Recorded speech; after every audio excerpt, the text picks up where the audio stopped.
Veja no ICL Notícias, segunda edição.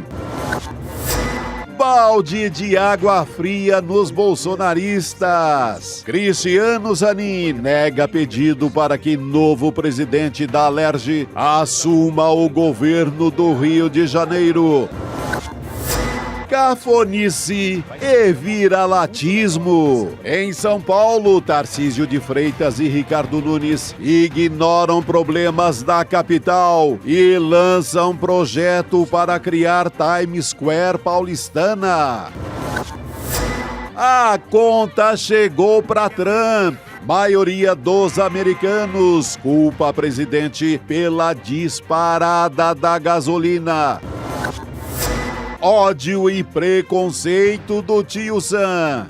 Enviado especial de Trump chama mulheres brasileiras de raça maldita. O ICL Notícias, segunda edição, está no ar.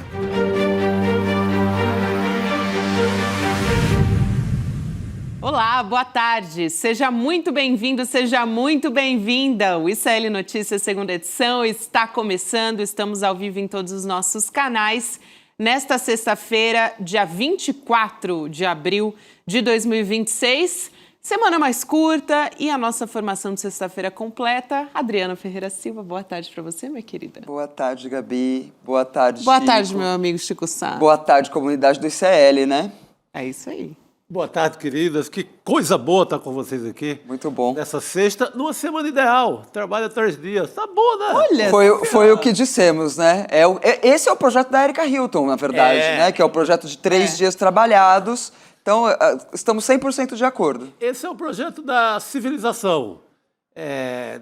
Vários lugares já implantaram e outros tentam, mas por enquanto vamos de 40 horas e para avançar logo mais. É verdade. Agora, muito entre aspas, na verdade, viu, Chico? Porque eu trabalhei todos os dias nessa semana, em outras coisas. Ah, né? eu também. Para completar. Aí, todos nós. Aí a gente dá as mãos nessa. Para completar, tem que correr no outro lugar. E ainda por cima ainda teve um plantãozinho ali mais suave, mais light no N2, que eu tava com o Rodrigo Viana também. Você ainda teve Todo mundo a live. trabalhou um pouquinho, mas Um dia chegaremos lá. chegaremos à civilização, Chico. Esse é o nosso projeto, né? É o que a gente quer para o nosso país, não só para o nosso país, na verdade, mas nesse momento falando de um projeto importantíssimo. Não tem inteligência artificial, não tem tecnologia moderna. Isso, aliás, é modernização. Eu escuto isso desde que chegou computadores na Folha de São Paulo. Era só computador, nem era internet. Não, agora todo mundo vai trabalhar menos. Não vai ter mais aquelas madrugadas cruéis. Que historinha! Que historinha. Quanto mais, na verdade, quanto mais ferramentas a gente tem, mais a gente trabalha, né? Fica ligado 24 horas ligado e por aí 24 vai. horas, exatamente. Mas chega de lamento e vamos embora. Vamos embora, Chico. Aliás, claro que vamos falar muito sobre o fim da escala 6x1, sobre essa discussão que está lá no Congresso ao longo da próxima semana. Tem previsão de votação, tem o Dia do Trabalho chegando. Então, essa aprovação no mês do trabalhador é o que a gente espera que aconteça. Mas a gente vai virar a pauta aqui, já respirando fundo, começando com um assunto assim, completamente indigesto, para usar um adjetivo aqui bem brando, né? Mas são os recordes de misoginia no governo Trump. Numa entrevista para a rede italiana RAI, o enviado especial para assuntos globais dos Estados Unidos, que é o Paolo Zampolli, disse que as brasileiras são programadas para arrumar confusão, esse senhor aí na tela, além de chamá-las de, abre aspas, raça maldita, fecha aspas. Ele disse isso quando ele estava comentando sobre a ex-modelo brasileira Amanda Húngaro, com quem ele foi casado, sinto muito por ela. Ela acusa o Zampolli de abuso sexual e violência doméstica, enfim, um machismo escancarado, né? Ele também foi questionado sobre uma amiga brasileira da ex-mulher, da Amanda, e eu já peço desculpas porque eu vou ter que reproduzir a frase desse homem. Sim. Vou usar aqui palavras que não são minhas, são dele. Então vamos lá, abre aspas. É uma dessas putas brasileiras, essa raça maldita de brasileiras, são todas iguais. Aquela vaca, estávamos juntos. Olha o que ele diz. Trepava com ela, depois ela também ficou louca. O Zampolli ele foi acusado numa reportagem do jornal The New York Times de ter influenciado politicamente, inclusive na deportação da Amanda para o Brasil pelo ICE, a polícia do Donald Trump, né? A Gestapo do Donald Trump. Adriana, eu vou passar a palavra primeiro para você. É até difícil, né? Assim, de verdade, reproduzir a fala desse homem, mas infelizmente tem muitos grupos de homens na internet que pensam assim, inclusive, né? Esse discurso está sendo muito propagado nos dias de hoje. É difícil, Gabi, mas não nos causa nenhum espanto. Porque o Trump e o governo Donald Trump, ele se elegeu, inclusive, com esse tipo de discurso. A gente sabe, é famosa a frase do Donald Trump dizendo para os amigos que como ele tratava as mulheres. A gente não precisa reproduzir aqui, basta todo mundo dar um Google que vai encontrar ali essa frase do Trump. No caso desse canalha que disse essa frase, ele era casado, né? Ele tinha... Essa menina, essa modelo brasileira, a Amanda Húngaro, ela tinha 18 anos quando ela conheceu esse homem, que era dono de uma agência de modelos, aparentemente também com uma conexão ali no caso Epstein. Ele conta que foi ele quem apresentou a Melania para Donald Trump, não sei se para sorte ou azar da Melania. E essa menina tinha 18 anos, essa brasileira, a Amanda, ele tinha 32, quando, segundo ela, ele embebedou ela ou deu alguma droga, enfim, e passou uma noite com ela e no outro dia ela acordou e ele falou para ela que eles tinham ficado juntos, então, ou seja, foi, né, aparentemente foi um estupro. E eles foram casados durante um período, eles tiveram um filho, e o que acontece? Eles estão separados, ela teve um problema com a Justiça dos Estados Unidos, parece que foi pelo pagamento de imposto, e ela não tinha o green card. E ela foi presa por causa desse pagamento de imposto, ou foi levada até a delegacia por causa desse pagamento de imposto, alguma coisa desse tipo. Eu não estou agora, Gabi, 100% de qual foi o motivo que ela foi para a delegacia. E aí, chegando na delegacia, ele ficou sabendo, e aí ele acionou o ICE para que o ICE expulsasse ela do país. Ela foi expulsa do país e ela está aqui no Brasil hoje, ou seja, ela perdeu o contato com o filho dela. Então, um canalha completo. E o que ele fala, né, Chico, é o estereótipo do que o gringo fala das brasileiras. Ele falar isso, generalizando para todas as brasileiras, ele reforça um estereótipo que é o estereótipo que a brasileira tem no exterior, que é a brasileira tem a bunda grande, sabe sambar, anda seminua, e que, enfim, cada mulher de cada país tem um estereótipo diferente, mas vindo dessa turma do Donald Trump, não nos assusta em nada, né, Chico? Chico, posso só... Porque a Adriana disse que não sabia o motivo dela ter sido detida, então só para trazer essa informação, perdão. Importante.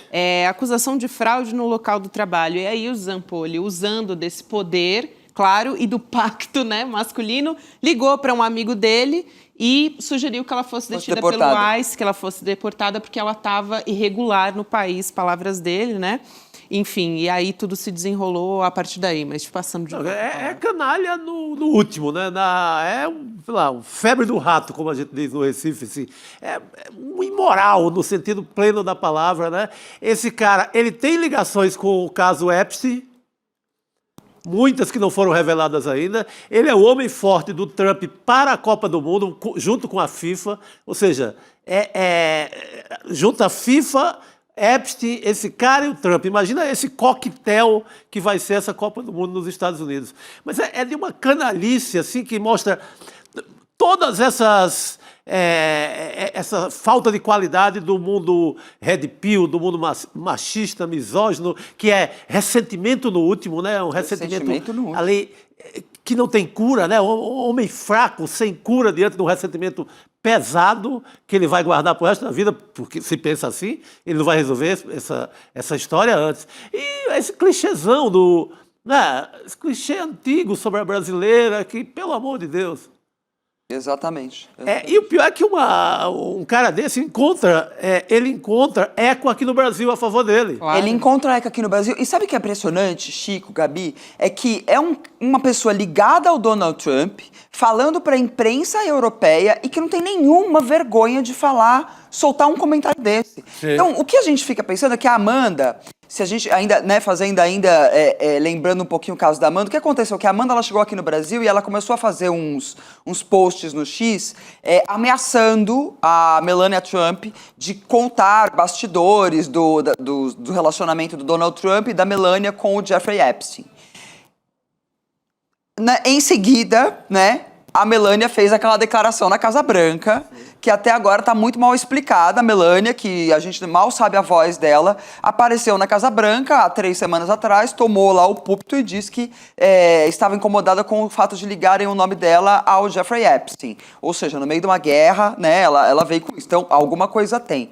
Então, aparentemente, a Amanda, ela deve ter algum fundo de verdade no que ela diz, porque senão ele não estaria tão incomodado. Sim, não é verdade? Sim, porque o que ela está falando, essas ameaças que ela vem fazendo e como ela vem se posicionando, essa resposta que ele deu agora, tão violenta, sendo a mãe do... Detalhe, é a mãe do filho dele. Então já mostra o tipo de homem, né? Do que a gente está falando. Que além de ser um homem misógino, machista, cheio de preconceito, ele está fazendo tudo isso contra a mãe do próprio filho dele. É impressionante. É impressionante. Agora o Chico estava falando sobre encontrar eco aqui no Brasil. Infelizmente a gente tem muitos exemplos, mas tem um que tem chamado bastante a atenção das manchetes. Vou trazer aqui essa história. Aquela atriz Juliana Knust, ela se manifestou publicamente sobre o curso que foi criado por um ator, o Juliano Casarré, aquele tal curso dos homens enfraquecidos. Eu não sei se você já ouviu falar, mas trazendo aqui primeiro a fala dela para contextualizar essa história, ela diz o seguinte: desde quando falar de paternidade virou um problema? A gente vai assistir aqui essa fala dela e depois a gente volta a comentar sobre as muitas camadas que tem nessa fala. Vamos lá. Desde quando falar de paternidade virou um problema? Um homem como Juliano Casarré, pai de 6 filhos, casado, trabalhador, um homem religioso, um cara de bem, cria um encontro para discutir responsabilidade, presença, fé, saúde masculina. E isso é tratado como ameaça? Gente, tem uma coisa muito estranha acontecendo. Quando homens querem se reunir para serem melhores, por que isso incomoda? Gente, existe uma diferença enorme entre homens que ferem, homens abusivos, controladores, machistas, narcisistas, completamente equivocados, e homens que estão tentando evoluir. Esse curso do Casarré, ele tem uma descrição que é a seguinte: o maior encontro de homens do Brasil, o autoproclamado maior encontro de homens do Brasil, né? Tem um lema de que o mundo precisa de homens que assumam o seu papel. Um evento que propõe uma imersão em temas como liderança, masculinidade, espiritualidade cristã, um papo bastante coach, né, embebido assim, no coach. Na divulgação, o Casarré, o ator, ele sugere que há um esvaziamento de referências masculinas e defende a necessidade de resgatar valores que, segundo ele, estariam sendo deixados de lado. Entre os palestrantes, temos o psiquiatra Ítalo Marcilli, colunista do jornal Gazeta do Povo, que defende a extrema-direita, é um grande porta-voz da extrema-direita, né? Grande não, mas nesse portal. O Marcilli chegou a ser cotado para assumir o Ministério da Saúde durante a pandemia do governo Bolsonaro. E também participa a jornalista Mônica Salgado, que é acusada, inclusive, de prática de assédio moral, um discurso que parece muito com aquele documentário, não sei se você já assistiu, Por Dentro da Machosfera. Antes de passar para vocês comentarem, eu queria só fazer uma indicação, porque hoje, às 10h30, foi para o ar um Em Detalhes com a pesquisadora Julie Ricard, que, aliás, uma indicação sua, Adri, sobre uma pesquisa da FGV que mergulhou nesses grupos no Telegram, para ter uma ideia do que é falado ali. E um dos pontos principais é o que a gente já comentou aqui, né? Homens enfraquecidos não é por acaso, é porque eles encontram eco, eles encontram acolhimento dentro desses grupos. Desses grupos masculinistas. Exatamente. Gabi, a minha coluna de amanhã também, na Coluna Liberta, vai ser justamente sobre isso, fazendo essa conexão dessa fala do Casarré, desse curso do Casarré, com essa pesquisa. É muito bom saber que você entrevistou a Julie. É uma pesquisa muito interessante da FGV.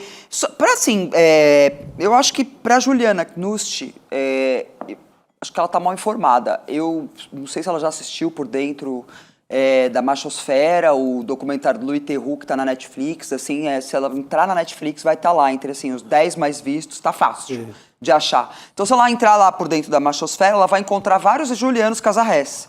Todos eles ali são um Juliano Casarré. Porque essa fala mansa do Juliano Casarré, com aquela música épica de fundo, esse discurso messiânico, não se enganem, não se enganem. Esses palestrantes já mostram muito bem do que trata esse curso. Esse psicólogo, a Vivian Mesquita, quem levantou isso, inclusive, ele, numa fala dele, num programa de YouTube, ele defendeu que mulheres não deveriam votar, não deveriam participar das eleições. Isso. A jornalista, a Mônica Salgado, ela costuma fazer posts super classistas nas redes sociais. Basta dar uma olhadinha ali que vocês vão encontrar. Esse discurso, Gabi, é justamente isso, né? Essa pesquisa da FGV, ela mostra muito bem isso. Esse é um discurso que é utilizado nos movimentos masculinistas, Red Pill, Incel, entre tantos outros, aí, diversas siglas que fazem parte desse ecossistema da machosfera das redes sociais, da internet, que trata uma suposta fragilização dos homens. Os homens teriam perdido o espaço para as mulheres, os homens estariam sofrendo muito, sendo acusados de possuir uma masculinidade tóxica. Né, todos os direitos agora são voltados para as mulheres não, e para as minorias, né, que são aqui no Brasil, no caso, as maiorias minorizadas, porque a gente está falando de pessoas negras principalmente. E o que circula, bom, primeiro que esses grupos eles são muito conectados à direita. Então, apesar de não serem grupos que tratem especificamente de política, como mostra essa pesquisa da FGV, eles são todos muito conectados à direita. E, junto com esse discurso da fragilidade do homem, do precisamos recuperar o nosso espaço, né, do farol, que é o nome do curso do Casarré, né, o farol e a forja. O farol para mostrar os caminhos e a forja para moldar este grande homem que está perdido no mundo. E por aí vai. É um discurso que, junto com ele, vem um discurso de racismo, vem um discurso de LGBTQI-fobia, vem um discurso de violência política, vem uma desqualificação de leis como a Lei Maria da Penha. Não é à toa que o Brasil Paralelo, por exemplo, fez um documentário que tenta desconstruir a Maria da Penha, que é essa guerreira, heroína. Graças a ela a gente tem essa lei, infelizmente por uma violência horrível que ela sofreu, porque ela quase foi morta pelo marido. Então, junto com esse discurso, vem tudo isso no pacote, Chico. E é com esse tipo de coisa que a gente tem que tentar esclarecer e lidar, porque o Casarré não é esse homem lutando em favor da família e de que os homens sejam mais sensíveis, como ele está tentando demonstrar nesse vídeo. Ah, não, ai, tadinho, os homens perdidos. Ah, que caô, né? Vai aplicar isso pra cima da gente?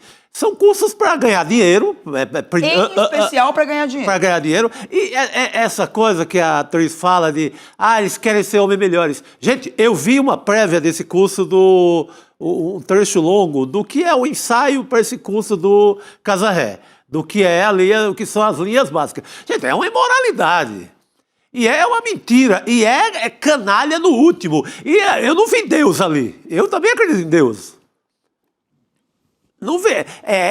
Tem uma parte que ele começa a falar, não, eu quero, os homens, os pais têm que se ajoelhar e falar com Deus, porque o filho vai mirar naquele exemplo e vai ver que tem uma coisa muito forte ali e a gente precisa retomar esses vínculos. Aí logo na sequência eles falam uma picaretagem, uma mentira sem fim, porque segundo estudos, Opa! Estudos! Opa! Estudos? Que estudos? Aí ele enrola, não tem estudo nenhum, mas quer dizer que é embasado no estudo, quer dizer que quase tem legitimidade científica, e não tem nenhuma legitimidade científica, não quer dizer que meu filho me vendo ajoelhado, ele vai virar um homem melhor.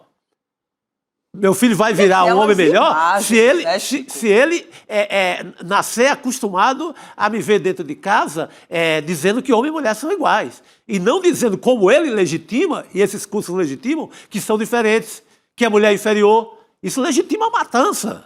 Isso legitima a violência. Reflete nos dados. Falta um tantinho para eu apertar o gatilho, ou falta um tantinho para eu dar um tapa numa mulher, um curso desse, eu aprendo. Exatamente. Eu saio de lá autorizado. Autorizado até por Deus. Exatamente. É como se Deus estivesse autorizando a inferioridade da mulher. É um discurso inteiro baseado na superioridade masculina, né? Aquele vídeo... só isso. É só isso. É só isso. E eles justificam, né? Porque, na verdade, o que acontece é uma década de avanços das mulheres. Sim, sim. E esse lugar de privilégio, os homens foram perdendo esse espaço, ou tendo que dividir, na verdade, né? Não é que tá perdendo. Não perderam privilégio nenhum. Na verdade, os homens continuam com todos os privilégios. A única diferença é que as mulheres ganharam alguns direitos. Exatamente. Porque os salários ainda são menores, ainda são as principais vítimas de violência, ainda o espaço público ainda é um lugar de perigo para as mulheres. Então, os homens não perderam absolutamente nada. Criaram-se leis para proteger as mulheres. Isso. É só isso que aconteceu. Mas aí o que eles colocam, né? No lugar de vítima, de oprimidos, né? Eles colocam como vítimas, opressão esses poucos ganhos, né? Esses se apegam a fazer essa ponte com a religião para justificar uma coisa vergonhosa, quer dizer que a mulher é inferior. Alguns vão lá no Velho Testamento. Se eu for no Velho Testamento, eu encontro tudo, inclusive erotismo em alguns livros.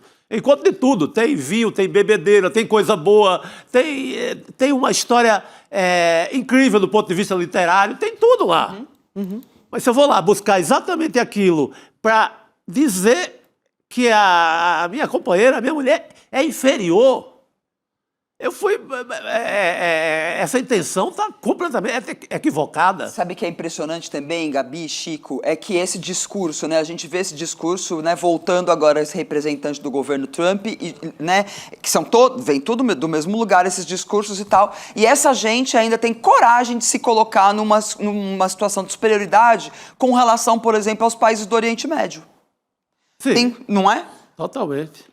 Eu não vejo nenhuma diferença entre um discurso desse e um do Talibã, por exemplo, se é pra gente falar de radicalidade. Porque eu não acredito, inclusive, que os países do Oriente Médio sejam opressores das mulheres nessa visão ocidental que a gente tem. Não é? Isso. Existe um enorme preconceito com relação a isso. Então, se é para colocar em pé de igualdade, é o discurso do Talibã. Prende as mulheres dentro de casa, elas têm que ficar ali cuidando de casa, né? Não, e se eu tenho que me afirmar como homem, por que eu preciso que a mulher seja inferior? Se eu estou fraco, ressentido, magoado porque as mulheres avançaram... Vai pra terapia, né? Oh, pelo amor de Deus, deita num divã ou fala com o seu cachorro. O cachorro é bom para falar nessas horas, sabe? Você não tem dinheiro para pagar terapia? Fala com o seu cachorro. Desabafa. Cara, mas não isso. Eu precisar inferiorizar, tornar inferior outra pessoa para que eu me sinta bem e pleno e vire homem de novo, porra, tá tudo errado, né? E no final das contas, Chico e Gabi, tudo aquilo que o filme do Louis Theroux mostra mesmo. Sim, sim. Tudo isso, no final das contas, é para eles ganharem dinheiro. E o curso custa quanto? Entendeu? E aí, nesse sentido, a gente tem um primeiro avanço ali no Senado, né, da lei que criminaliza a misoginia, que equipara crime de racismo, que a gente espera que tenha algum avanço na Câmara. Tá um pouco mais parado do que eu gostaria, essa história, né? Mas talvez por ser um ano eleitoral, alguns parlamentares ali da direita até se sintam constrangidos de se dizerem abertamente contra. Até o Flávio Bolsonaro votou a favor com receio de perder o voto. Eu acho que o PL em peso vai ser contra. Né? Não acredito que algum parlamentar do PL, até porque eles têm todo um discurso construído, que eu já vi até em páginas de opinião de jornal, de que se trataria de uma linha ali muito tênue, porque qualquer discurso passaria a ser considerado misógino, porque criminalizaria. Aí sim que os homens vão se sentir ainda mais vítimas. Mas sim, a gente espera realmente que essa lei passe, porque misoginia é crime. É isso, e eu quero chamar as pessoas para votarem na nossa enquete. Cursos da machosfera são um risco para as mulheres? Sim, disseminam a misoginia ou não, ajudam homens frágeis. Isso que você falou sobre a monetização, até é um dos aspectos desse projeto que é super importante, porque tem homens ganhando discurso com isso, com a viralização desses conteúdos. E não se enganem, tem uma relação muito direta com a extrema-direita e tem muitas figuras aí, personagens que estão se popularizando em cima disso até para ganhar capital político agora nas eleições. Sim. Então isso é perigosíssimo. Já apareceu ali com aquele Pablo Marçal em alguma medida, né, Chico? Não, isso em São Paulo. é um terreno, é deixar o terreno ali prontinho, com adubo, para a extrema-direita avançar. Não, esse discurso é completamente... A extrema-direita, ela capta esse discurso. Né? Ela captura esse discurso. Por isso que eles têm maior ressonância nesses grupos misóginos. E porque como a gente já explicou, né? Esse sentimento de ressentimento, existe um acolhimento dentro desse Agora, grupo. tudo isso por quê? Porque existe uma crise econômica em que os homens realmente não encontram mais lugar no mercado de trabalho, até porque as mulheres são mais bem formadas hoje em dia. As mulheres são maiorias na maior parte dos cursos. O problema é um problema econômico, isso que todas as feministas defendem. É disso que a gente tem que tratar. Não vai ser fazendo curso para exaltar a superioridade masculina com relação a uma suposta inferioridade feminina que a gente vai resolver esse problema, essa crise que os homens estão vivendo realmente. Perfeito. É isso. Inclusive, assim, só para separar bastante o que são os cursos da machosfera e cursos para falar, debater masculinidade, né? Tem páginas que fazem isso muito bem, inclusive. Sim. Que fala, por exemplo, sobre licença paternidade. Do velho doutor Gaiaça na TV Bandeirantes, que fazia... Isso nos anos 80, fazia um belo discurso já situando esse tipo de homem que acha que precisa pisar em cima da mulher para se afirmar como homem. Agora eu sou homem, verdade? Chico, muito bom que você trouxe isso, porque eu encontrei outro dia, fazer uma pesquisa, eu encontrei um texto do Lima Duarte, do século passado, no qual o Lima Duarte fala sobre violência de gênero. Ele faz uma fala dizendo, eu não me lembro exatamente o que ele escreveu, mas ele escreve algo do tipo, não consigo entender esse amor que leva os homens a matarem as mulheres. Veja bem, o Lima Duarte no século passado. Quem fala muito bem bom. sobre a questão da masculinidade, né? Enfim, sobre o lugar do homem no mundo e tal, é o Alexandre Coimbra Amaral. Aliás, ele faz reflexões maravilhosas sobre isso, né? E sobre a masculinidade que também deixa os homens nessa prisão, né? Enfim, de que tem que ser o provedor da casa. Isso também é um sentimento que é muito ruim, inclusive, para a formação desses Exatamente. meninos. O Juliano Casarré, ele estaria fazendo um trabalho para a sociedade se ele, por exemplo, chamasse as pessoas para discutirem a Lei Maria da Penha, Exato. se ele fosse tratar de desconstruir estereótipos, meninos podem chorar. Ele podia fazer um bom trabalho. Né? Aliás, precisamos fazer, né? Por que ele não fala do drama do trabalhador? Ele quer falar sobre o homem, né? Do drama do trabalhador dentro da crueldade de uma 6x1 nas costas, que ele não pode nem ver o filho. Exatamente. Tá aí, um bom tema. Ele não pode ver o filho, não é por causa do avanço da mulher. Ele não pode ver porque ele tem um esquema cruel triturando ele no capitalismo. Isso. Por que, assim, o que me pega mais é por que você ir em cima da mulher para tentar resolver esse problema, gente? O que tem sabe? Não, agora eu tenho que me reafirmar e impor uma inferioridade ao outro, que vai ter que ser obrigatoriamente mais frágil, porque o Velho Testamento diz que mulher é para lamber o chão, vai continuar lambendo o chão. Então vamos voltar à Inquisição também, Sim. Porque se quer manter a igreja desse tempo, vai manter a igreja da Inquisição. Sim. Saia queimando todo mundo por aí. Sim. Aliás, tem um Com espaço. tocha acesa queimando todo mundo. Se é para ser assim, volta tudo logo. Tem um espaço aí, eu acho, viu, Chico, para os progressistas pensarem como ocupar esses espaços. Tem homens frustrados que podem e devem ser educados em outra matriz, a matriz do cuidado, entender como isso causa sofrimento a esses homens. E o motivo por que ele está assim. Porque a extrema-direita descobriu que esse é um espaço ali a ser ocupado, só que está fazendo isso... E a extrema-direita aponta como, na Idade Média, aponta a mulher como... demoniza a mulher como a culpada. Nunca vai demonizar o chefe, o patrão, o sistema capitalista, a crueldade do cara que está na 6x1, acordando 4 horas de madrugada lá no Parque São Rafael para trabalhar aqui no centro de São Paulo, sabe? Mas, Gabi, Chico, é por isso que eu falo, tema desta eleição, são muitos os temas, mas se não um deles, se o campo progressista não se apropriar do tema da violência contra a mulher, a gente está perdido. Sim. O campo progressista precisa se apoderar do tema da violência contra a mulher, até porque são as mulheres que vão decidir essa eleição. Perfeito. É isso aí, gente. Concordo inteiramente. Importantíssima essa conversa. Eu quero trazer um outro assunto ainda aqui, gente, que é aquele climão dentro do clã Bolsonaro que ainda persiste.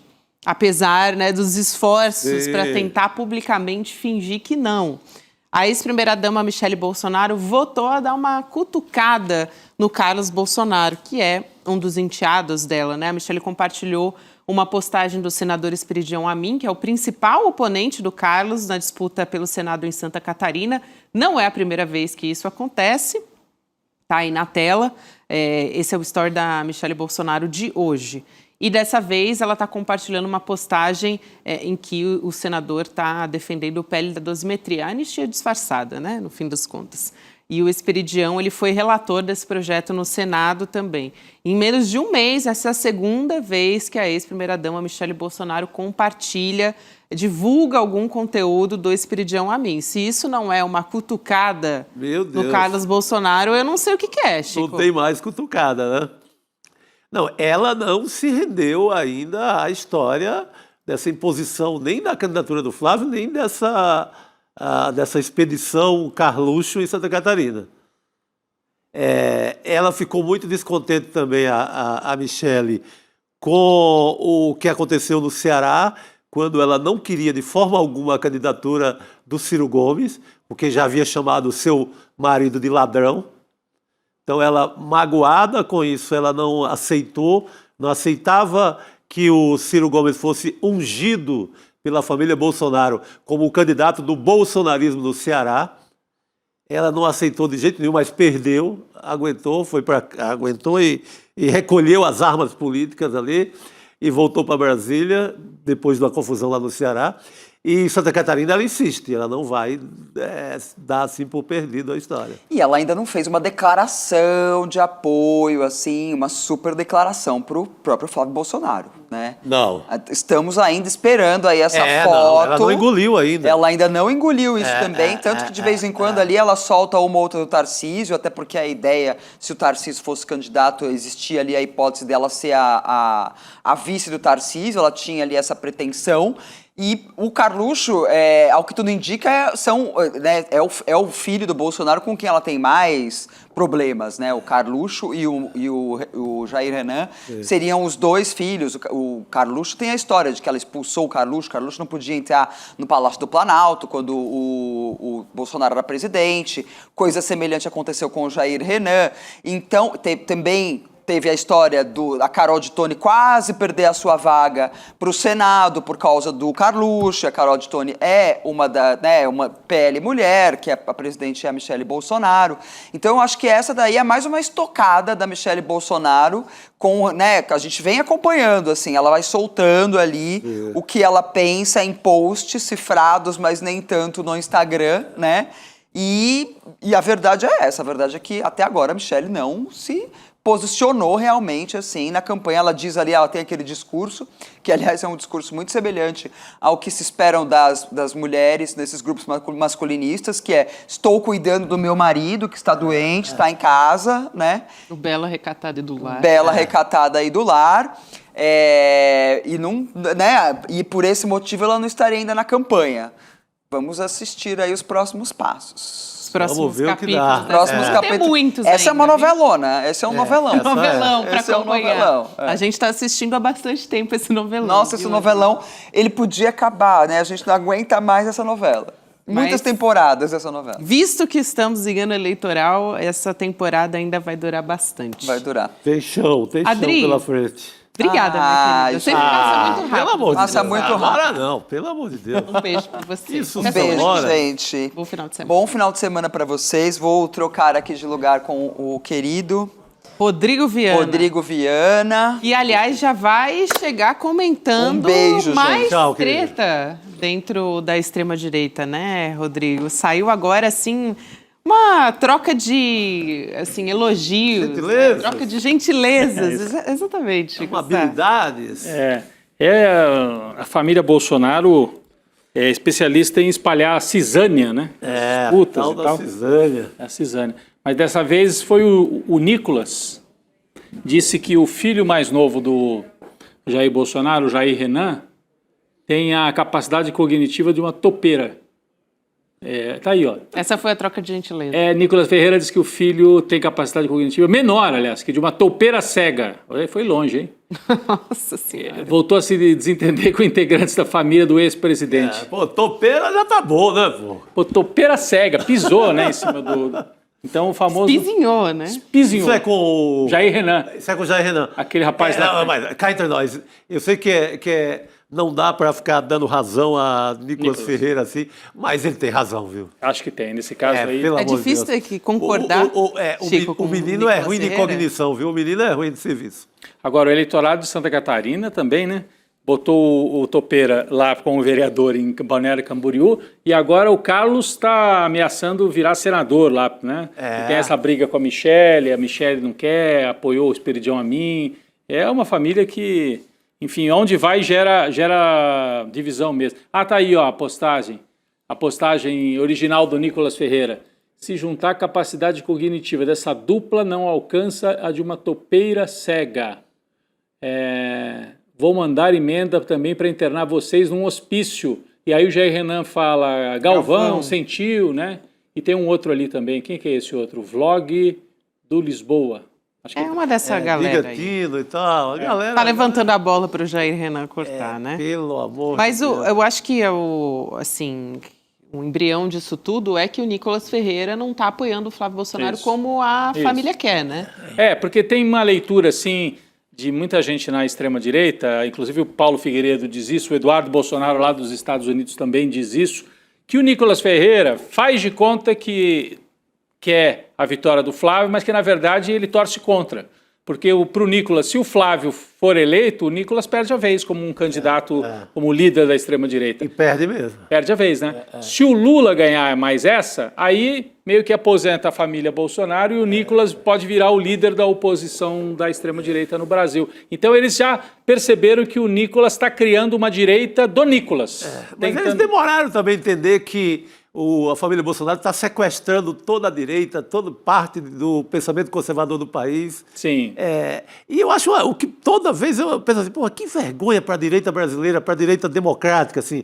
Aquela direita que disputava a eleição, ora com o PSDB, ora até com o PFL, mas o PFL democrático e tal.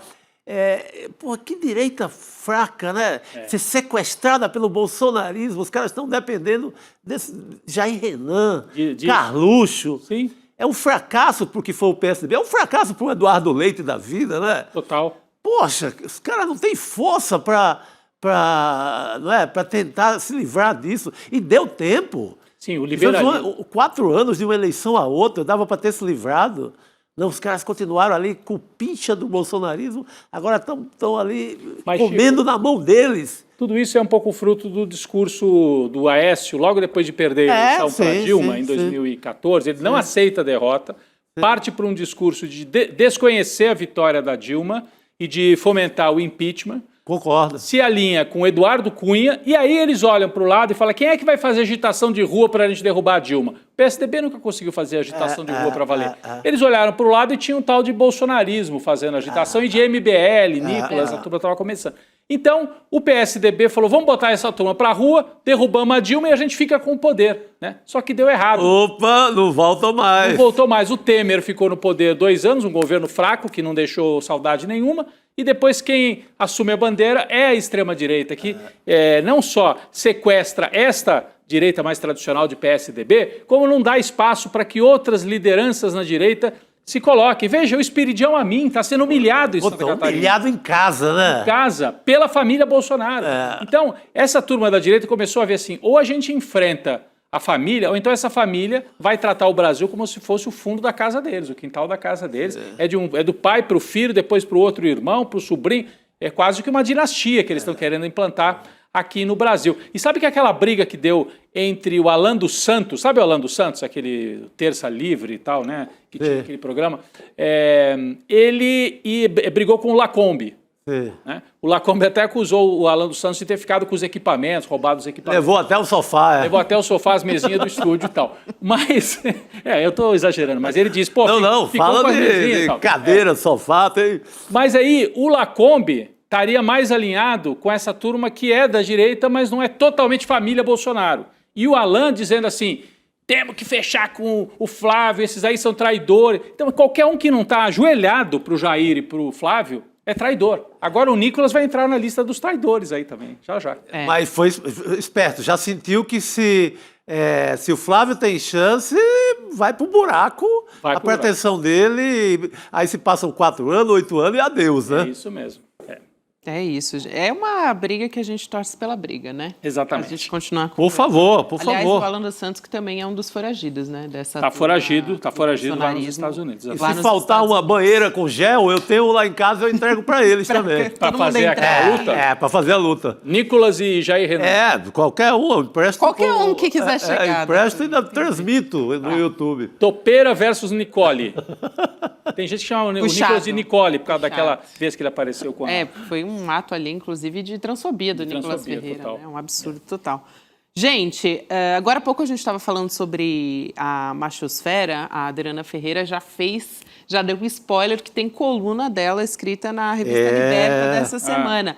Aliás, a capa dessa semana tá realmente incrível. Eu vou chamar aqui para a gente colocar na tela. É a denúncia contra a produtora Brasil Paralelo. Por isso, essa capa, os crimes da Brasil Paralelo, muito boa, que usou de forma indevida as imagens de crianças sem consentimento da família para divulgar se é que dá para chamar de documentário, né? Mas a Brasil Paralelo fazendo documentário atacando escolas públicas. Então, você pode acompanhar análises do professor João César de Castro Rocha, que está se conectando para falar com a gente, Pedro Barciela e também do Ricardo Melo. Nessa edição também, edição de ouro, né? Porque tem Jamil Chad também mostrando a cobertura das reportagens que ele fez na China, tem o Luiz Costa Pinto com a reserva exclusiva, tem Chad, enfim. Tá realmente muito boa a nossa revista semanal. Se você ainda não é assinante, vale a pena. icl.com.br/revista. Sensacional. Bom demais, Chico e Rodrigo. Vamos seguir, então, conversando com o professor Castro Rocha? Por favor. Já deu um spoiler de que ele ia chegar. Sexta-feira, né? Dia de conversar com o professor. Boa noite, professor. Boa noite, Gabi. Boa noite, Chico. Boa noite, Rodrigo. Chico, hoje estou aqui no seu Nordeste. Opa! Estou Que em Vitória da maravilha! Conquista. Estou falando da sede do Sindicato dos Bancários, o que me dá uma alegria enorme falar com sindicalistas. Que maravilha. Está na terra do Glauber Rocha, só isso. É isso, exatamente. Glauber Rocha nasceu aqui, Muito bom, professor. Eu falava que o Glauber Rocha era de Juazeiro, não. Não, Juazeiro é João Gilberto. João Gilberto. Bom, tem nada a ver um com o outro, mas dois gênios. Dois gênios. Se confundiram ali na genialidade, na Rodrigo. genialidade, A gente vai voltar a conversar agora falando sobre o governo Donald Trump, né? Sobre o gasto do Donald Trump na guerra do Irã. Gente, está em torno de 25 a 35 bilhões de dólares. Vocês têm noção do que é isso? É quase 1 bilhão por dia de conflito, se for dividir, né, de quanto tempo está acontecendo esse conflito. Estimativas que foram calculadas pela organização American Enterprise Institute. Esses dados fizeram com que a imprensa dos Estados Unidos, claro, destacasse também que a guerra já comprometeu o arsenal estadunidense. A gente está vendo manchete aqui na tela. E o que a imprensa internacional também destaca, também mostra, é uma pesquisa apontando que a maioria dos americanos culpa o Donald Trump pela disparada no preço da gasolina. Vamos colocar aqui também um levantamento da Reuters Ipsos, revelando que 77% dos entrevistados afirmam que a guerra iniciada pelo Trump resultou na crise de combustíveis. Então, um alerta aí, professor, para o Partido Republicano. Está chegando eleição de meio de mandato. 58% dos entrevistados disseram que não votariam num candidato que apoie a guerra contra o Irã. Ou seja, melhor o Donald Trump ficar bem ligado nesses números, né? Gabi, os números são os piores possíveis. E não são apenas números de pesquisa, são realidade concreta. No ano passado, o Mandani foi eleito prefeito de Nova York. Em Miami, foi eleita uma mulher pela primeira vez na história de Miami, e uma mulher democrata. Os republicanos dominavam Miami há décadas. Há várias eleições menores para juiz, para desembargador, para procurador, que são todos eleitos nos Estados Unidos, e os democratas têm obtido vitórias em locais que pareceriam impossíveis, Gabi, há 6 meses atrás, por exemplo, no Texas. Então, não é um sinal de alerta, é uma bandeira vermelha desfraldada em todo o território republicano nos Estados Unidos. Isso porque há 3 fenômenos que estão se conjugando de maneira muito inédita nos Estados Unidos agora. É uma tempestade perfeita contra o Trump. Em primeiro lugar, na campanha, o Trump prometeu, da maneira mais cristalina possível, que ele não faria guerras. Um eixo da campanha do Trump foi dizer que os democratas, além de não cuidarem dos norte-americanos, gastavam o dinheiro que poderia ser utilizado com os norte-americanos em guerras infrutíferas. A guerra do Irã é considerada por pessoas importantíssimas que apoiaram Donald Trump como uma traição. Vou dar um único exemplo. Um jornalista, ex-âncora da Fox News, uma das vozes mais importantes do reacionarismo neoconservador norte-americano, Tucker Carlson, deu uma entrevista há 48 horas, Gabi, publicamente pedindo desculpas por ter apoiado Donald Trump, dizendo: I am sorry, eu peço desculpa a todas as pessoas que, sem saber, eu conduzi equivocadamente a votar no Trump. Isso é o Tucker Carlson. Eu não saberia comparar com uma figura similar no Brasil, mas seria algo como, vocês falaram de Alan dos Santos e Paulo Figueiredo Filho, é como se ambos dissessem: peço desculpas por apoiar Bolsonaro. 2. A guerra tem um efeito muito concreto no dia a dia norte-americano.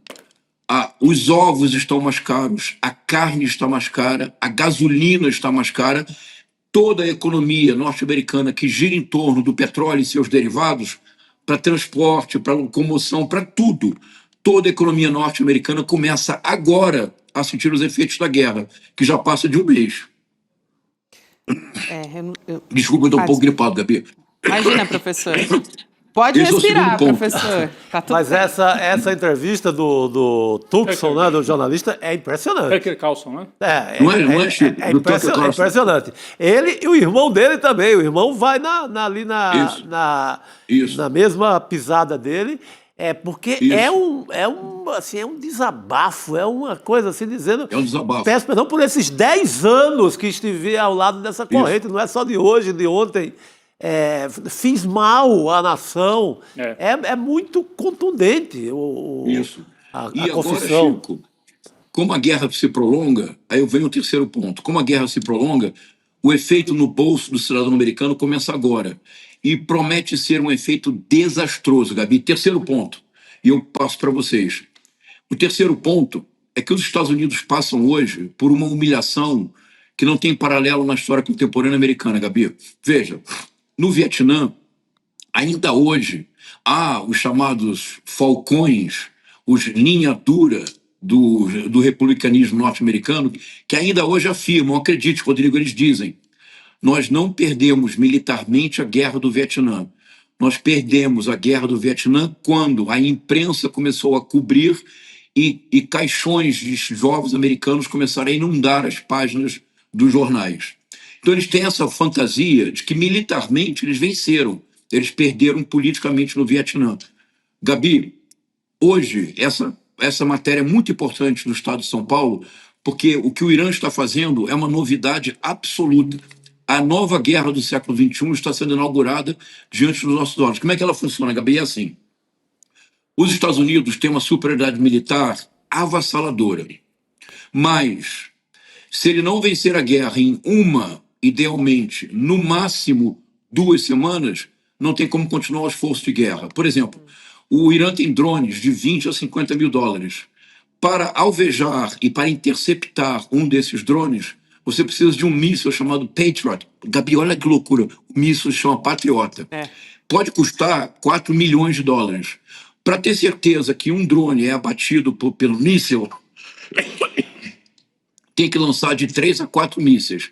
Então, para bater um drone de $50 mil, você pode ter que gastar $16 milhões. A conta não fecha. Essa conta só fecha se você destrói o inimigo em uma semana e se depois você faz o que os Estados Unidos estão fazendo com a Venezuela, roubar o petróleo. Como o Irã demonstrou uma resistência impressionante e o que o Irã fez, isso que vai ser a nova guerra do século XXI, Gabi, é que a força bruta será deslocada pela inteligência, literalmente. O Irã, ironicamente, é o Davi e os Estados Unidos é Golias. Como assim? O Irã começou a guerra lançando centenas, milhares de drones de $20 a $50 mil. Ao que parece, o Irã tem um estoque, não se sabe ao certo, mas é entre 80 a 100 mil drones. Então, nas primeiras semanas de guerra, o Irã utilizou drones e mísseis antigos. Depois que as defesas aéreas de Israel e dos Estados Unidos começaram a ser exauridas, o Irã continuou enviando drones. Há 24 horas atrás, o Irã mandou uma nuvem de drones para abater navios norte-americanos, e o Irã começou a usar mísseis balísticos muito mais sofisticados, que tornam quase impossível a interceptação, porque são mísseis que não caminham numa única direção. São mísseis que, literalmente, para homenagear o futebol brasileiro, Chico, são mísseis que aprenderam a driblar o interceptador. O míssil vai de um lado para o outro, e quando ele explode, ele não explode num único local. Ele explode e lança vários pequenos mísseis que estão no seu interior. Os Estados Unidos não têm condição de enfrentar essa circunstância, porque se a guerra durar mais um mês, o mercado norte-americano vai começar a sentir as perdas. Então, em que medida o Irã está inovando? Assim, o Irã está propondo a seguinte equação. Olha que coisa interessante, Rodrigo. Olha a estratégia. Equação do Irã. Nós não temos condições de derrotar militarmente os Estados Unidos. Esse é o pressuposto. Então, não tentarei fazê-lo. Mas eu posso tornar a guerra tão custosa que não vale a pena, não apenas não vale a pena, não será possível pagar o preço da vitória. É o dilema que os Estados Unidos enfrentam agora. É uma humilhação muito maior do que do Vietnã, porque existe um fenômeno hoje entre a juventude norte-americana. O fenômeno é que aqueles vídeos de Lego feitos pelo governo do Irã se tornaram coqueluche na mídia norte-americana. Todos querem assistir os vídeos satíricos do Irã. E o Irã faz algo muito importante, Gabi, tanto do ponto de vista oficial quanto do ponto de vista de uma batalha cultural. É que o Irã jamais deixa de dizer que esta guerra só tem uma finalidade: proteger a máfia do Epstein. E isso é importante, porque eu termino agora, desculpe, Gabi, falei muito, vou terminar. Isso é importante porque agora vem o último movimento e a tempestade perfeita se anuncia. Está acontecendo hoje nos Estados Unidos algo, o Chico mencionou a entrevista do Tucker Carlson, que é muito impressionante. É o seguinte: hoje nos Estados Unidos, candidatos, seja democratas, seja republicanos, que se publicamente não disserem o meu mandato é America First, não Israel em primeiro lugar, mas América em primeiro lugar, eles estão sendo vaiados pelos seus constituintes, estão sendo vaiados pelos eleitores. Pela primeira vez, a extrema-direita norte-americana ameaça romper com o Estado de Israel. É uma tempestade perfeita, o que para nós, Gabi, é ótimo. Quanto mais enfraquecido estiver o Trump, menos interferência nós teremos nas eleições. Tudo Perfeito. isso vai ser decisivo, né? O professor elencou aqui, é muito didático olhar para esse período com atenção. Agora, professor, a gente falou sobre o artigo que você escreve nessa semana na Liberta sobre o Brasil Paralelo, né? Sobre esse documentário, se é que dá para chamar de documentário, expondo crianças sem autorização dos pais. E a gente tem um momento literário que o professor vai trazer em paralelo com esse tema. Vamos entender essa história, mas primeiro vou trazer aqui o trecho da música, da letra do Cazuza, que o professor separou sobre esse assunto. Brasil, aliás, difícil, hein? Me deram a missão de trazer a letra sem Dá vontade de cantar, dá vontade de cantar. Como é que faz isso? Depois do Rodrigo? Não Cazuza, sei. depois da Gal, Gabriela na parada. Ô, Chico. Vai lá, Não me canta. ofereceram nem um cigarro. Fiquei na porta, estacionando os carros. Não me elegeram chefe de nada. O meu cartão de crédito é uma navalha. Brasil! Mostra Boa. a tua cara, quero ver quem paga pra gente ficar assim. Brasil, qual é o teu negócio, o nome do teu sócio, confia em mim. Maravilhosa essa letra, né? demais. E pra quem é o quê? Maravilhosa. Criado assistindo Vale Tudo, né? Quem é que não As assistiu? duas versões. Gabi, vamos lá. Vamos. Eu escolhi essas duas estrofes e vou associar com Brasil Paralelo e com Banco Master, porque essas duas estrofes do Cazuza são, do ponto de vista literário, são notáveis, Gabi. A primeira parte que você leu, Gabi, somos nós, eu, você, o Chico e o Rodrigo. Somos nós, que a nossa única função é guardar o carro deles, não nos dão cigarro, não participamos da festa, somos literalmente barrados no Baile Brasil, que hoje sabemos é sempre financiado pelo Banco Master. É a primeira parte, somos nós, o cidadão brasileiro, divorciado do Brasil. Mas qual é o Brasil do qual estamos divorciados? É o Brasil dos negócios, cujo sócio nós sabemos quem é, mas nunca dizemos. Sempre encontramos algum bode expiatório, para não dizer com todas as palavras quem é o sócio que faz o negócio do Brasil ser muito lucrativo, só para eles, não para nós. Vamos unir agora ao Brasil Paralelo e ao Banco Master, Gabi? Vamos lá. Vamos lá. Pode ser? Sim. Vamos lá. Qual é a função histórica da produtora Brasil Paralelo? Ela foi criada em agosto de 2016, em Porto Alegre, por 3 jovens mesmo à época, jovens conservadores e de direita, que acreditando completamente no sistema de crenças Olavo de Carvalho, eu acompanho o Brasil Paralelo desde que começou, Gabi.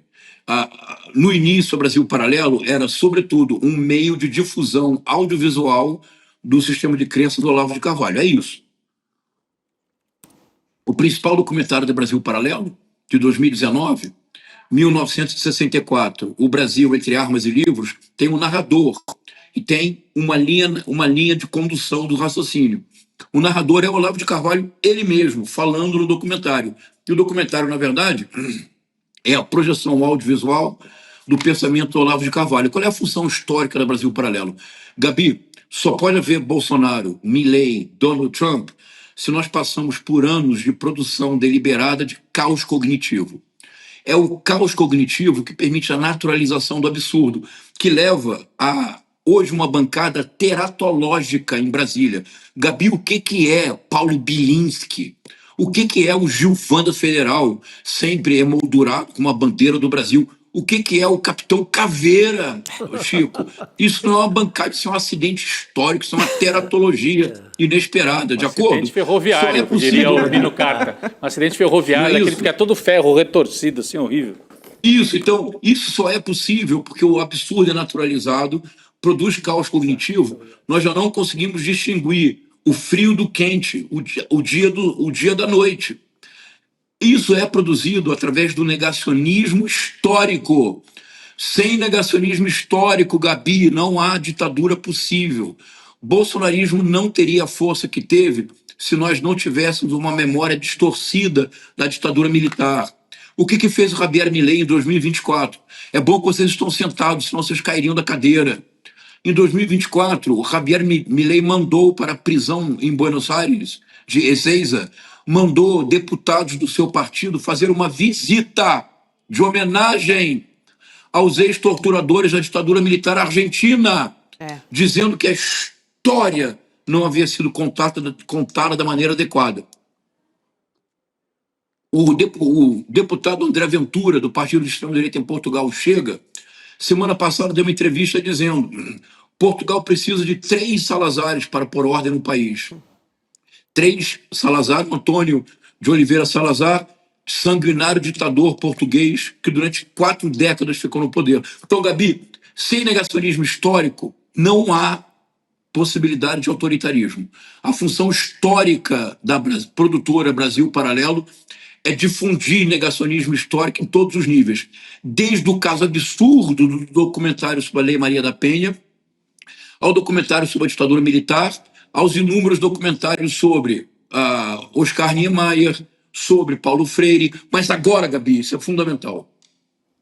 Se o que eu propuser agora como reflexão fizer sentido, se for bom para pensar, nós temos o caminho para derrotar a extrema-direita em 2026. Vamos lá. Quando você trabalha com negacionismo histórico, ou se você é um político da extrema-direita, um Nicolas Ferreira qualquer, Você só ganha visibilidade através do lacre. O lacre permite o like. O like produz lucro. Essa tríade, que é a tríade do inferno da política brasileira contemporânea. Lacre, like e lucro. Agora, Gabi, aqui é um problema estrutural. É que para lacrar, você tem que ter um gesto inusitado.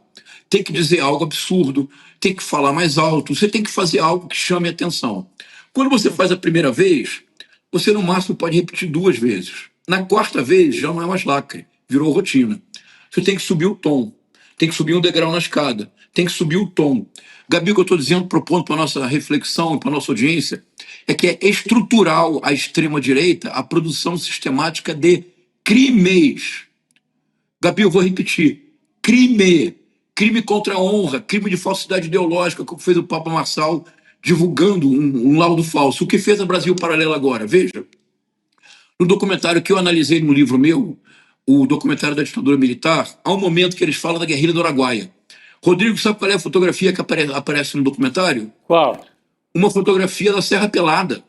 Tem milhares de pessoas. Chico, se a guerrilha do Araguaia tivesse milhares de guerrilheiros, eles tinham ganhões, tinham Claro. poder.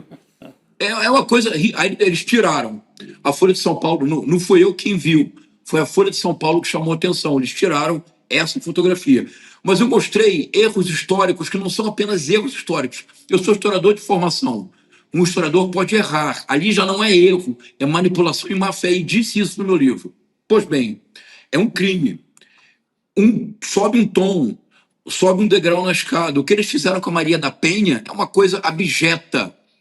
Você pode dizer, não é ainda criminosa, mas é abjeta. Agora eles cometeram um crime que me indignou, Gabi, você não pode imaginar como eu fiquei indignado. Eles entraram na página de uma mãe chamada Mariana Lopes, Sim. e toda a solidariedade a Mariana Lopes, todo apoio à luta dela, que ela quer processar o Brasil Paralelo. Gabi, eles entraram na página da Mariana Lopes, sem autorização, extraíram um vídeo em que aparece um filho dela de 9 anos de idade, que eu não direi o nome porque é uma criança, um menino de 9 anos de idade. Eles utilizaram o vídeo deste menino no documentário, mudaram a voz para fingir imparcialidade. Mas, Gabi, eles colocaram na boca do menino frases que o menino nunca disse, Chico. E eram frases que serviam para colaborar com a narrativa dele. A narrativa deles é que a escola pública brasileira tem um complô transnacional para tornar todas as crianças trans. Então, Gabi, um menino de 9 anos de idade foi exposto e a mãe, a Mariana Lopes, com grande coragem, descobriu que desde dezembro a Brasil Paralelo faz anúncios que ele paga. A Brasil Paralelo é quem mais gasta dinheiro pagando anúncios. E qual é a fotografia que aparece para divulgar o documentário? Cujo nome não direi para não divulgar. A fotografia do filho. Gabi, percebe o que eu estou dizendo, É muito Chico, absurdo. Rodrigo? Ela veio no ICL, mas, Gabi, inclusive, a né? gente- Ela foi a entrevistada gente aqui pelo tem- ICL. Foi justamente vendo a entrevista do ICL que eu me dei conta do caso. Fiquei muito indignado. Veja, a Gabi me acompanha. Eu peço que a audiência me acompanhe. Veja, Gabi, veja se o que eu te disser agora for correto. Nós temos um mapa da mina, Chico. Veja, Gabi, esse crime que a Brasil Paralelo cometeu não é casual. É estrutural a ação da extrema-direita. Eles sempre têm que subir um tom. Eles fizeram 3 documentários sobre Paulo Freire. Não bastou. A lacração já acabou. Eles têm que fazer outro. Agora é que a escola pública tem um complô para transformar as crianças em trans. E como é que você faz para comprovar isso? Ora, você coloca um menino e você atribui a ele uma frase que confirma a narrativa que você quer levar adiante. Gabi, é crime. É crime contra o Estatuto da Criança e do Adolescente. É crime de direito autoral. É crime de falsidade ideológica. A Brasil Paralelo deu um passo muito maior do que a perna, mas o importante é estrutural a extrema-direita. Se nós pararmos para pensar, como diz o Renato Russo, se pararmos, não haverá amanhã, e se pararmos para pensar, não haverá amanhã para a extrema-direita, Gabi, porque se nós ficarmos atentos, o cometimento de crime é estrutural, a dinâmica do lacre, do like, do lucro. E em algum momento eles vão cometer crime. Nós temos que, como sociedade, estarmos atentos. O crime foi cometido. E esse crime contra esse menino me indignou profundamente. Esse crime não pode ficar impune. Se nós começarmos agora, nós ainda temos tempo de reagir. Desculpe, Gabi, eu falei muito. Muito bom. Não tem limite, né, professor? Quero muito agradecer por você ter pautado mais uma vez essa discussão aqui. Enfim, é um tema muito caro para todos nós aqui no ICL e para nós como sociedade. Obrigada, professor. Obrigado. Pessoal, bom final de semana. Boa noite, querido. Valeu. Professor. E a gente segue aqui, sei que a nossa queridíssima Cristina Serra já está se preparando para conversar com a gente, mas antes eu queria trazer a notícia dessa semana. Tem mais uma briga que está tomando as manchetes. A gente falou sobre ela aqui, que é do ministro Gilmar Mendes, que agora pediu desculpas depois de uma fala em que questionava se seria ofensivo relacionar o ex-governador de Minas, Romeu Zema, a um boneco homossexual. O Gilmar foi até as redes sociais reconhecer esse erro. A gente vai ver o que ele disse, que eu vou abrir aqui para acompanhar com vocês, que está aqui na tela.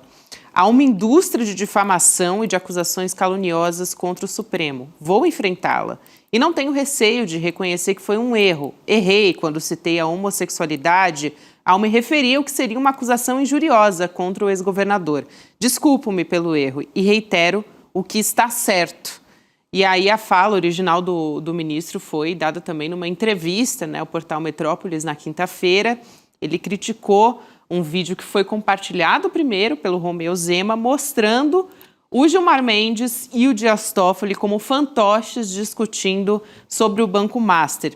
O Gilmar Mendes enviou, vamos lembrar disso, para o ministro Alexandre de Moraes uma solicitação para que o Romeu Zema passe a ser investigado no inquérito das fake news, e esse processo corre sob sigilo no STF. O Zema rebateu a fala do Gilmar Mendes, também nas redes sociais, está aí na tela, e a gente coloca para vocês. Ele diz que é inacreditável, que o Gilmar Mendes equipara a nossa sátira dos intocáveis com uma possível sátira do STF, me representando como homossexual e ladrão. Não tenho mais palavras para definir o que está acontecendo, que ele extrapola cada vez mais os limites e se comporta como um intocável acima de tudo e de todos. Vamos chamar a Cristina Serra para conversar com a gente? Por favor. Nesse N2? Mas tem camadas aí, né? Tem o pedido de desculpas pelo erro, Cris, e tem a outra camada, que é o Romeu Zema, enfim, capitalizando também, lógico, essa discussão, né? Usando tem aproveitado essa levantada de bola do que o Gilmar tem dado nele. Né? Claro. É isso aí. Cris, boa noite. Boa noite, Gabi, Chico, Rodrigo. Olha, essa situação é o seguinte: Gilmar sendo Gilmar e Zema sendo Zema, Boa. né? Vamos começar ali. O primeiro vídeo em que faz uma sátira dos dois ministros, do Gilmar e do Toffoli. Se o ministro Gilmar se sentiu tão incomodado assim, entra com uma ação por calúnia, difamação, enfim, ele tem que ver o que aquilo caracteriza exatamente, se é calúnia, se é difamação. Entra com uma ação na justiça, ele é ministro do Supremo, entra com uma ação na justiça contra o Zema. Agora, o que ele faz? Vai ao Alexandre de Moraes, nesse inquérito das fake news. Gente, convenhamos, esse inquérito tem 7 anos, né? É o inquérito do fim do mundo, né? Quando alguém que se sente ofendido por alguma coisa não sabe onde enfiar a queixa, vai lá, recorre a esse inquérito. Isso está errado. Ele, sendo ministro, inclusive, o Gilmar Mendes, sabe muito bem, né, que a resposta tem que ser, a contestação, proporcional à ofensa que foi feita. Então, precisa apelar ao inquérito das fake news. O que acabou acontecendo? Sim, de fato, ele deu uma plataforma para o Zema. Deu, e o Zema soube aproveitar muito bem. Bom, aí mais um capítulo dessa historinha. O Gilmar vai e fala nessa entrevista, ele faz uma associação entre homossexualidade e uma acusação injuriosa, né? Ou seja, associando uma questão de gênero, né, uma identidade de gênero, a uma coisa ruim. Então, isso é péssimo, né? Tanto é que ele se desculpou, né? Percebeu, sei lá, alguém falou, e ele se desculpou, mas, né, cometeu sim um erro grave em se tratando de um ministro do Supremo Tribunal Federal. Novamente, Zema vai lá e aproveita. O Zema, que aparece, que é pré-candidato ou a presidente ou a vice, né, e que aparece lá embaixo nas pesquisas, adorou isso, porque de repente não se fala de outra coisa, a não ser de Romeu Zema, que muita gente nem sabe quem é, né? E ainda teve mais um pequeno detalhe. Numa outra entrevista, o Gilmar Mendes, enfim, caçoou, né, falou de uma forma pejorativa da maneira do Zema se expressar. O Zema novamente aproveitou e disse: é o meu linguajar simples, né? Como todo brasileiro fala de maneira simples, não fala o juridiquês de suas excelências, os ministros do Supremo Tribunal Federal. Então, Gilmar cometeu um erro atrás do outro, o Zema soube aproveitar. Agora, por que o Gilmar cometeu tantos erros, né? Porque fala de tudo e de todos. Não exerce a contenção que se espera de um ministro da Suprema Corte, né? O ministro Gilmar, né, eu acho que ele tem, se ele não fosse ministro, se não tivesse uma carreira como jurista, eu tenho certeza que ele adoraria ser comentarista político, porque fala de tudo e de todos, né? E um velho ditado popular: quem fala muito dá bom dia a cavalo. Ele comenta até futebol. Publicamente, ele é santista, inclusive, santista, né? Deve fala estar bravo. do Neymar, fala... Ele deu entrevista para o Metrópolis, deu entrevista no Jornal da Globo. Eu tenho saudade de quando os ministros falavam só na sentença, né? O Celso de Mello, por exemplo, nos autos, Celso de Mello, por exemplo, era um ministro mais discreto, né? E no debate, lá dentro do plenário, tudo bem ser exaltado, ali ele está cumprindo a função dele. Ele é um dos chefes do Poder Judiciário. Você tem 11, né? No Poder Judiciário não tem um chefe, tem 11. São os 11 ministros do Supremo. E teriam que praticar essa autocontenção justamente porque o Judiciário é um poder que não é eleito. Então, eles não têm esse diálogo direto com o cidadão, não precisam ficar dando entrevista. O Gilmar, então, se quer falar tanto, ou vira comentarista de futebol, talvez ele se divertisse até um pouco, ou então se candidata ao Senado, a deputado lá por Mato Grosso e tal. Se elege, viu? Acho que se elege. Se elege. Se falar assim, difícil que nem ele tem falado aí nessas entrevistas, acho que não. Mas...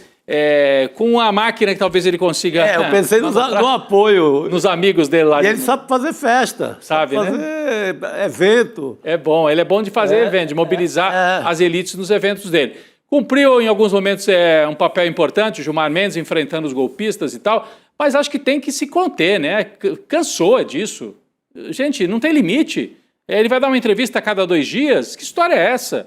Ele acha que ele é parlamentar? Nem parlamentar fala tanto quanto o ministro Gilmar Mendes, ou os outros aí também que dão entrevista. Ele foi criticado naquele... Eu acho que a gente ia falar a mesma coisa, talvez, Chico, depois do relatório do Alessandro Vieira, que, enfim, tem todas as questões e críticas que devem ser colocadas, mas o tom do Gilmar Mendes também foi questionado nessa, né? Exatamente. Eu ia me referir também àquele outro caso, ele dá uma estocada no Zema, em relação às finanças de Minas Gerais. Ah, sim, isso sim. O Supremo salvou realmente Minas Gerais, que o Zema fez uma gestão econômica desastrosa.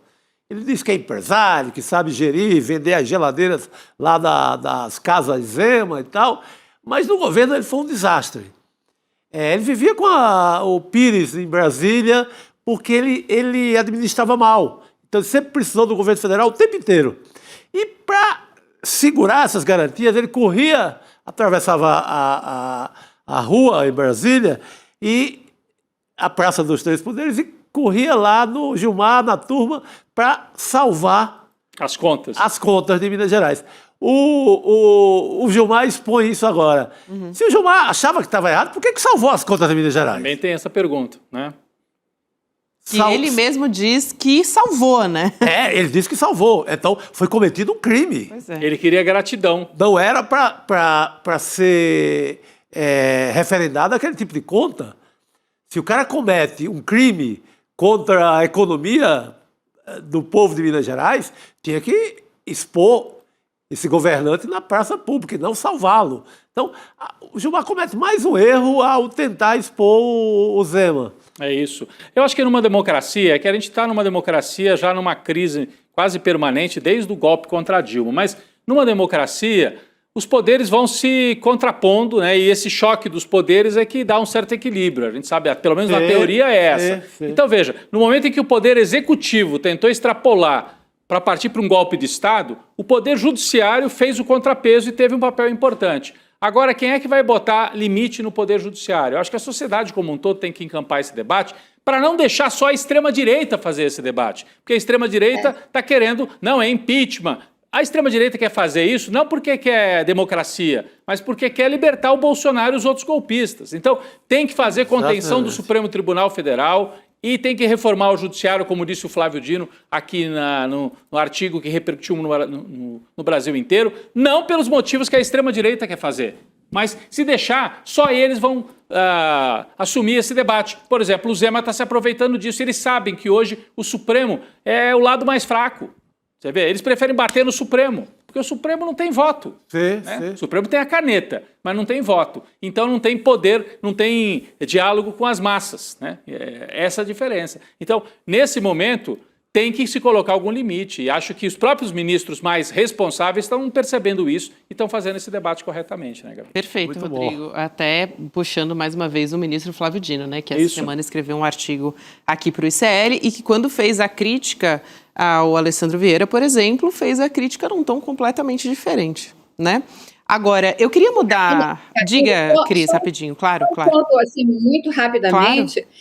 E é importante, esse debate que a gente está tendo aqui é super importante, até porque, pelo envolvimento de alguns ministros, no caso do Banco Master, né, do envolvimento com o Daniel Vorcaro, quando a gente fez, até mesmo aqui no ICL, algumas críticas que nós fizemos e tal, vem setores do nosso mesmo campo progressista e dizem, não pode atacar o Supremo, né, o garantidor da democracia e tal, como se eles fossem intocáveis. Eu estou usando a expressão que o próprio Zema usou no tal vídeo dele que deu origem a essa confusão toda, né? E aí a gente fica assim, peraí, a gente não vai poder exercer o nosso direito de crítica quando as críticas são necessárias? Que história é essa? Então, foi super importante o artigo do Flávio Dino, né? Porque ele está afirmando que ali, não, a gente precisa sim discutir o Poder Judiciário, ele não se circunscreve apenas ao Supremo, né, mas reconhece ali que precisa, sim, haver uma reforma do Judiciário. Portanto, o debate é pertinente, as críticas, quando feitas de maneira apropriada, são pertinentes. Como o Rodrigo falou, esse debate não pode ser capitaneado pela extrema-direita, ele tem que estar no nosso campo da forma devida. É isso. Ô, Cris, agora eu vou mudar aqui completamente de assunto. É a nossa capa principal do nosso programa de hoje, né? Que é um vídeo que, mais uma vez, a gente vai ver aqui do governador Tarcísio de Freitas, né, e o prefeito de São Paulo, Ricardo Nunes, que lançaram oficialmente um projeto de requalificação, se é que dá para chamar de requalificação, mas foi lançado assim, do centro de São Paulo, que é chamado de Times Square paulistana. Você já está tendo um spoiler aí na sua tela, né? Um vídeo feito com inteligência artificial, que foi postado nas redes sociais e o governador aparece ali dizendo que é um movimento necessário, que é para recuperar o centro de São Paulo, enfim, mais uma declaração de um personagem da extrema-direita que remete ao viralatismo político. Nossa. Enfim, mais uma vez para os Estados Unidos. Bom, essa parte eu não vou nem entrar nessa questão. Mas me representou muito um vídeo que foi para as nossas redes sociais, que é um react, né? Uma reação da Laura Couto, que viralizou muito nas nossas redes. E a gente tem aqui também esse vídeo, a gente vai assistir. Vamos lá. São Paulo vai ter uma Times Square? Vai sim, tem um movimento muito legal acontecendo aí para recuperar o centro de São Paulo. E olha, estão deixando a gente sonhar, hein? Nós estamos vendo as pessoas voltarem a circular, os comerciantes acreditando e muita gente trabalhando para colocar o centro em outro patamar. Por enquanto, as imagens aqui são de inteligência artificial, mas daqui uns dias elas vão ser realidade. Bom, além dessa ser uma ideia bem brega, a gente tem problemas mais importantes para resolver aqui na cidade de São Paulo e também no estado, né, governador? A gente enfrenta um problema muito sério de segurança pública aqui na cidade, na capital e também no estado. Aqui na capital, por exemplo, o feminicídio cresceu 31% no primeiro bimestre.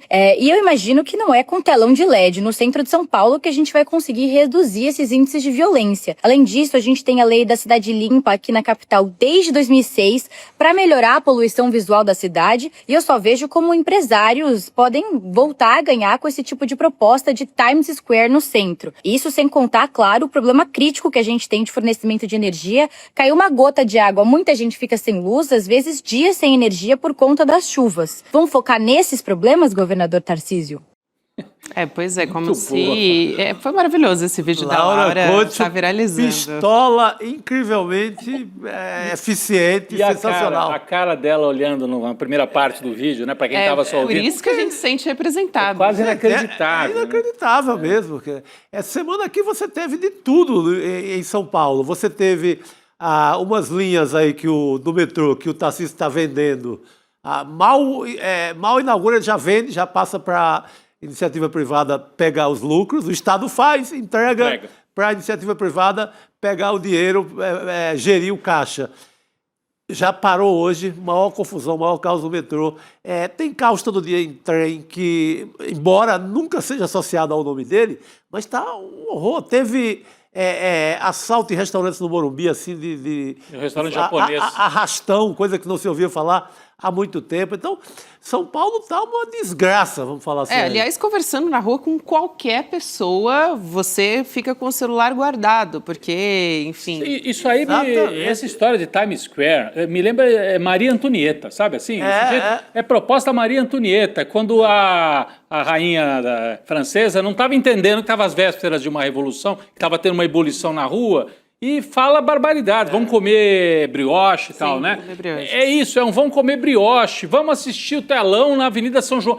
Tarcísio, o cara vai botar 4 telão de bet, porque só vai dar bet. Só vai dar bet. Quem paga esse tipo de coisa hoje em dia são bets e acha que vai enganar a população. Eu só entendo isso como uma vingança contra o Kassab. É isso que eu ia falar. Porque a Laura cita ali, Cris, já vou passar para a Cristina. A lei da... Vai lá. Trazer mais uma informação, mas vai lá. Vai lá. Não, a Cidade Limpa, né, que foi uma lei da época do Kassab, prefeito, e foi muito bem feita a lei, porque tirou o excesso de poluição visual da cidade e tal, um governo de direita, a prefeitura do Kassab.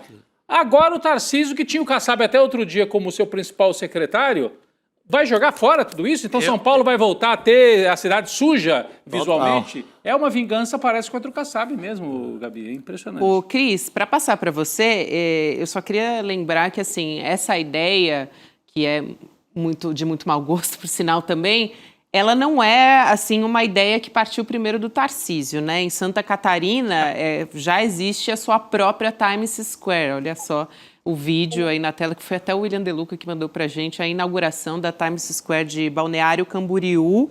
Então, é muito parecida com essa ideia do Tarcísio, de um complexo vira-lata, né, de uma política Aliás, vale a pena acompanhar os empresários, quem vai ser dono disso. Talvez seja a mesma pessoa, o mesmo pessoal. E, Cris, o Tarcísio, ele usa essa justificativa para dizer que isso vai melhorar também o problema da segurança em São Paulo, né, como se fosse colocar um monitoramento de câmeras e tal. Ele precisava de uma Times Square para ir atrás dos problemas de segurança pública de São Paulo, enfim, é tudo... A única coisa boa que eu sei que o Kassab fez na vida foi essa lei da cidade limpa, né?